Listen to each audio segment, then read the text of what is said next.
Welcome to the Elite Universe, Commander. My name is Drew Wager, a lifelong fan of the Elite franchise. If you're looking for an orientation on this decade-spanning game, you've come to the right place. This is the meta lore, the fourth Elite. Elite, dangerous.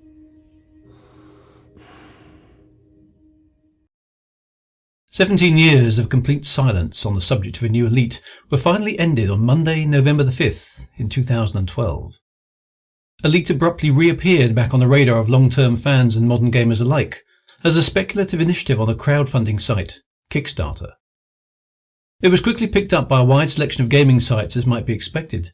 The space game genre had been quiet for many years by this point.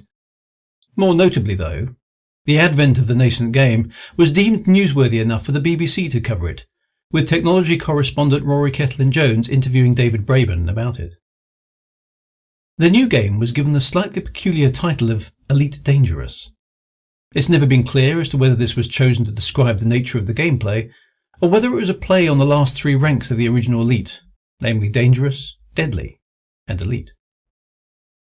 Kickstarter was chosen by David Braben to avoid the need for a direct publisher and their requirements for specific target markets, types of gameplay, and an end product being required rather than the evolutionary route that he desired the game would take.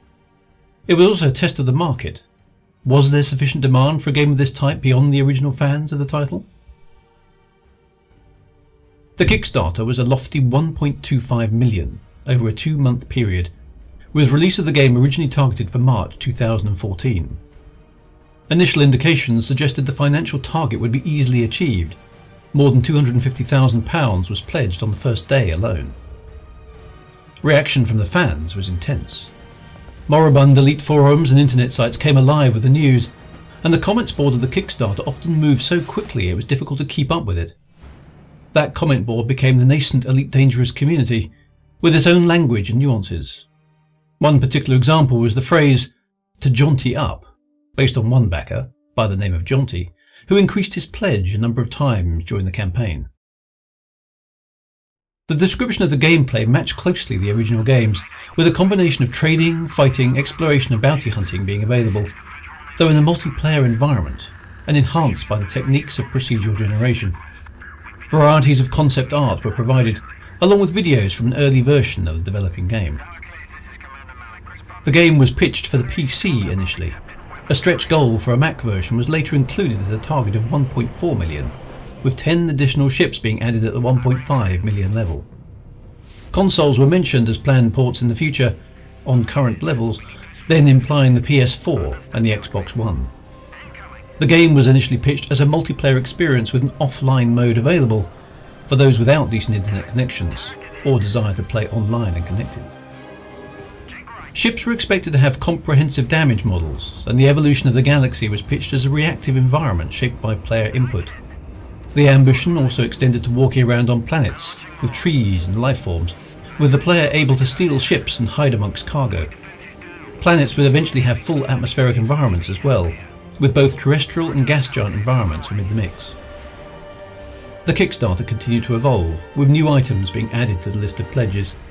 Obvious items such as mugs, concept art prints and t-shirts came first, followed by physical models of some of the ships in the game, notably the Cobra Mark III, the Viper and the Anaconda. However, after the first 2 weeks, the support for the project ebbed noticeably. Pledge levels of £20,000 per day dropped as low as £3,000 per day, insufficient to meet the funding requirements, let alone the stretch goals. Many fans considered Frontier's efforts at promoting the Kickstarter to be rather lackluster. The Kickstarter campaign didn't even contain a video when first launched, and subsequent efforts were perceived to be poor quality with insufficient pizzazz to capture hearts and minds. Fans quickly set about creating their own material to bolster the marketing and supplement the official activity. Additional pledges also appeared: the opportunity to name the Founder System, have dinner with the devs, name a star system, and the promise to attend the UK launch party at some unknown date in the future. For the fans, the opportunity to take part in the Design Decision Forum, or DDF, the Private Backers Forum, alpha testing, beta testing, and a few privileged start positions were also offered, along with the option to name NPC characters as part of a large database. In particular, DDF members were promised godlike powers to help shape the evolving galaxy. The lore background to the game was initially quite vague.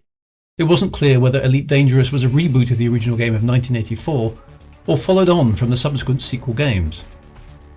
Eventually a timeline was established, with Elite Dangerous to be set in the year 3300, 50 years on from the events of Frontier First Encounter, with much of that storyline continued, but with various elements retconned. Notably, the first encounter with the Thargoids had yet to happen. An official novel, written in-house, was to be created, pitched as a sequel to the original Dark Wheel of 1984 by Robert Holstock. And about this time a new pledge award appeared, the Writer's Pack. At £4,500, it granted a commercial and royalty-free license to publish an official Elite Dangerous novel with a promise to publicise your title at the time of release. Several different authors, and the science fiction publisher Gollancz, took up these pledges.